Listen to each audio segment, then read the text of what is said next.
Magandang araw po mga boss at welcome back po dito sa ating channel. Sa video ito ay mayroon lang po akong share po sa inyo sa mga mayroong e-bike na abot sa mga battery ng e-bike. Paano ma-determine ang good na battery sa bad or partially bad na battery sa pamagitan lang dito sa multi-tester. Multi-tester lang po lang yung gamit natin. Ganito po mga boss. Kasi pag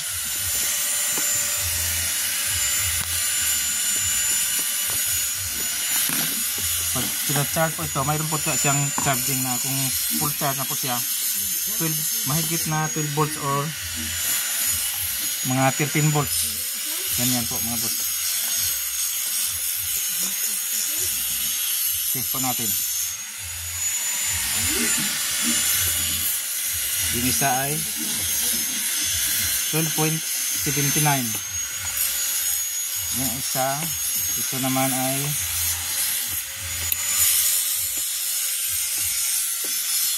10.69. Itong isa, dapat itong apat ay pare-pareho sila talaga. 12.74 or magka-diferensya lang konti. 12.79. So ito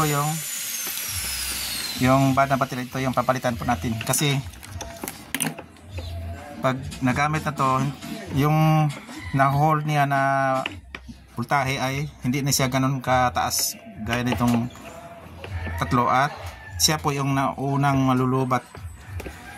Kaya nakakuha na po tayo dito doon sa kabilang ng battery pack na good na battery na kasing taas na po nito. Saka itong mayroon siyang parang na ano ng init dito, baka maluwang po itong lag.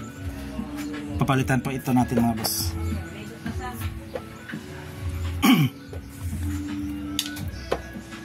Hanggang dito lang po at itong sisir ko po sa inyo about ito sa e-bike na battery mga boss. Maraming salamat po sa pagsusubaybay at God bless po sa ating lahat.